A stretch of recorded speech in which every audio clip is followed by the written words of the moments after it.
Hi students, बेटा good morning all of you. आज मैं बात करूंगा हिस्ट्री लेसन 2। जैसा कि आपको पता है सीबीएसई बोर्ड ने इस बार कोविड-19 की वजह से आपका सिलेबस का 30% रिड्यूस किया है। तो according to the revise syllabus of SST हम लोग को लेसन 1, 2 और 3 जो फर्स्ट सेक्शन है आपका इवेंट्स एंड प्रोसेस, उसमें हम लोगों ने लेसन 1 और 3 को पढ़ चुके थे जैसे कि पहले सिलेबस हुआ करता था। लेकिन इस बार हमें लेसन 2 भी पढ़ना है ना। तो उसको बाद चलते हैं, स्टार्ट करते हैं क्लास 9th की history lesson 2 socialism in Europe and the Russian revolution. आखिर इसकी कंडीशंस कैसे हुई, क्या हुआ, इसके अंतर्गत हम सारी तमाम बातों को अलग अलग पॉइंट में डे बाई डे या वीडियो बाई वीडियो हम पढ़ेंगे। तो आज हम देखते हैं, फर्स्ट स्टार्ट करते हैं जो आपका टॉपिक है the age of social change.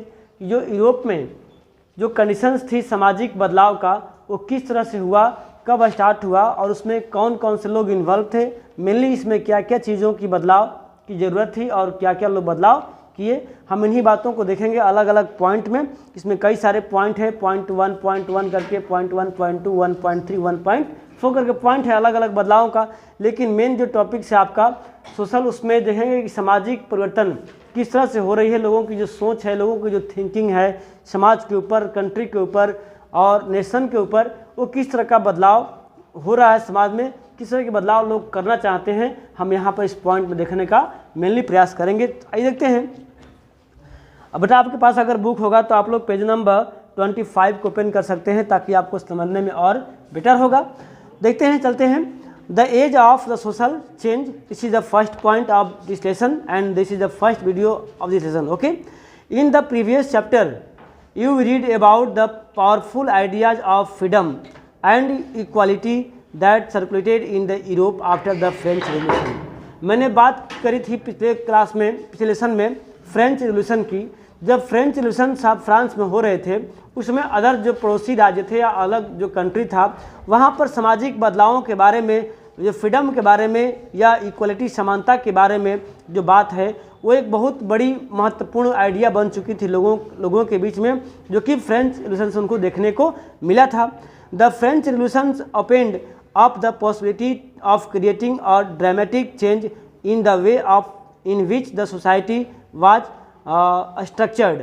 यानी कि जो फ्रेंच रिवोल्यूशन से लोगों को ये सीख मिला, ओपन पॉसिबिलिटी मिली कि अगर हम लोग ऑर्गेनाइज होते हैं, अगर हम लोग मतलब सोसाइटी को, अपने स्ट्रक्चर को चेंज कर सकते हैं, तो हमारा समाज भी क्या हो जाएगा, बदलाव आ जाएंगे। यानी कि हमने समाज में कुछ बातों को चेंज कर लेते हैं, जो कुछ सोचें ऐसी हैं, जो कुछ स्ट्रक्चर ऐसी हैं जो कि लोगों को बर्न से ही, यानी कि जन्म से ही कुछ अधिकार मिलते हैं। तो ऐसी सारी तमाम बातें हैं, अगर हम बदल लेते हैं तो हमारा लाइफ क्या हो जाएगा, ड्रामेटिकली, एक नाटकीय ढंग से भी चेंज होने का पॉसिबिलिटी यहाँ पर दिखता है।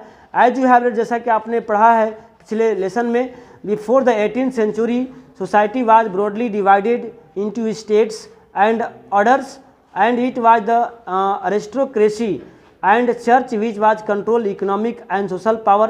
जैसा कि हमने पिछले लेसन में देखा था, 18th century के दौरान जो समाज था वो कई भागों में डिवाइड था।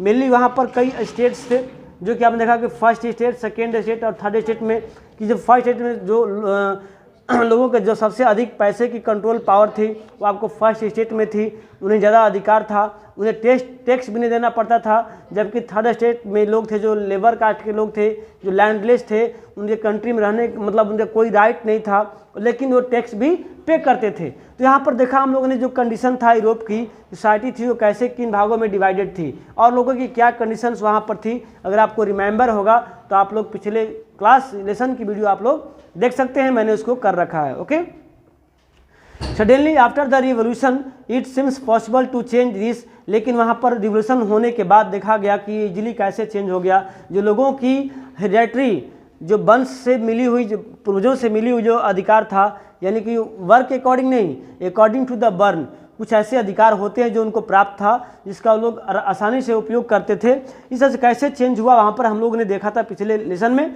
इन many part of the world including Europe and Asia, new idea about individual rights and who control social power begin to discuss. यानी कि हमने ये भी देखा था कि वहाँ पर यूरोप और एशिया में इस रिवोल्यूशन के बाद कई सारे अधिकारों को जो लोगों को दिया गया, उसमें जो है आप लोग उसमें सामाजिक जो बदलाव आए वो बहुत सारी चीज़ें जो चेंज हो गई।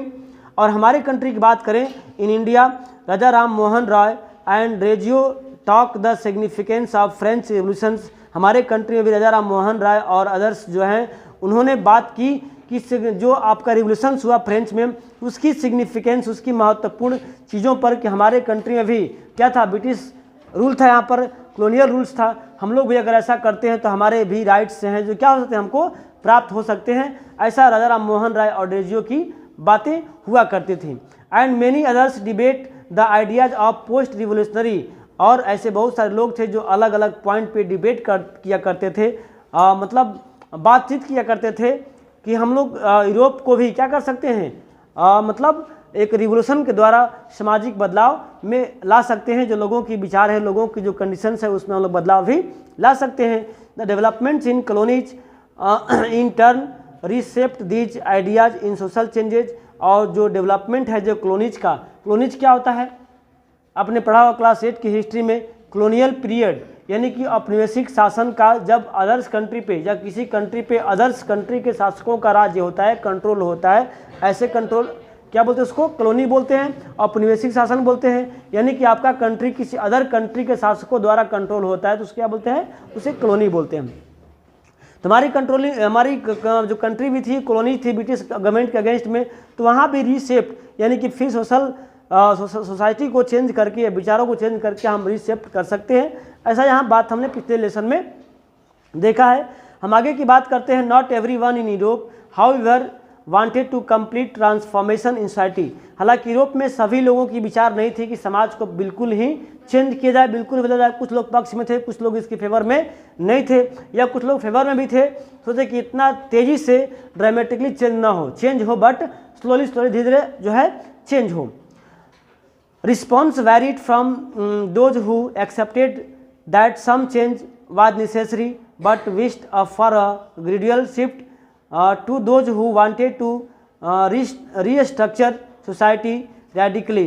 यानी कि जो रेडिकल थे, जो परिवर्तनवादी, जो बदलाव चाहते थे, उसको बोलते हैं रेडिकल। रेडिकलिज्म मीनिंग परिवर्तनवाद, यानी कि जो बदलाव को, जो चेंजेज को लाना चाहते हैं, जो बदलाव के मूड में होते हैं, जो बदलाव को सोचते हैं, उसे बोलते हैं रेडिकल। ओके, तो वे लोग चाहते थे, उनकी अलग अलग रिस्पॉन्स भी था उसको। सम वेयर कंजर्वेटिव्स, इसमें कुछ कंजर्वेटिव्स हैं, रूढ़िवादी विचारधारा के लोग थे, जैसा पहले की तरह था, चाहते कि नहीं हम वैसे ही रहें, हमारा पावर पोजीशन कंट्री में, हमारा अधिकार उसी प्रकार का रहे, इसमें कोई बदलाव ना हो, और उसमें जो है उसको बोलते हैं कंजर्वेटिव्स बोलते हैं। एंड अदर वेयर लिबरल्स और रेडिकल्स, यानी कि यहाँ पर देख रहे हैं कि जो यूरोपियन कंट्री था उन जिसमें नियर अबाउट 3 प्रकार के लोग थे, 3 सोच के लोग थे। एक तो था आपका रेडिकल, एक तो था आपका लिबरल, और एक जो है आपका कंजर्वेटिव्स। यानी रेडिकल, कंजर्वेटिव्स एंड लिबरल्स, ये तीनों कौन थे, किसको क्या बोलते हैं, हम नेक्स्ट पॉइंट में जो आपका लिबरल्स, रेडिकल्स एंड कंजर्वेटिव के पॉइंट पे पढ़ेंगे कि तीनों के विचार क्या क्या थे और तीनों के डिमांड क्या थे, उसको देखेंगे, हम समझने का प्रयास करेंगे। Some were conservatives, others were liberals and radicals. What did these terms really means in the context of the time? ये और ये जो है इसका जो मीनिंग है लिबरल्स का, रेडिकल्स का, या फिर कह सकते हैं कंजर्वेटिव्स का, समय के साथ साथ, देश के साथ साथ, सिचुएशन के साथ साथ जो इसके मीनिंग्स है वो बदलती रहती हैं। Okay, what separated these strand of politics and what linked them together? We must remember that these terms do not mean the same thing in all context or all times। यानी कि जो इसका meaning है वो सभी जगह, सभी place पे, सभी टाइम में बराबर देता है, बल्कि समय के अकॉर्डिंग, सिचुएशन के अकॉर्डिंग क्या होते हैं, इसका जो मीनिंग है वो बदलते रहते हैं। आ जाते हैं नेक्स्ट पैराग्राफ में है, we will look briefly at some of the important political traditions of the 19th century.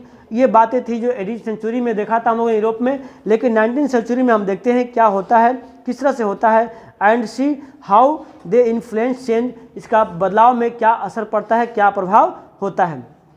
Then we will focus on one historical events in which there was an attempt at a radical transformation of society through the revolution in Russia.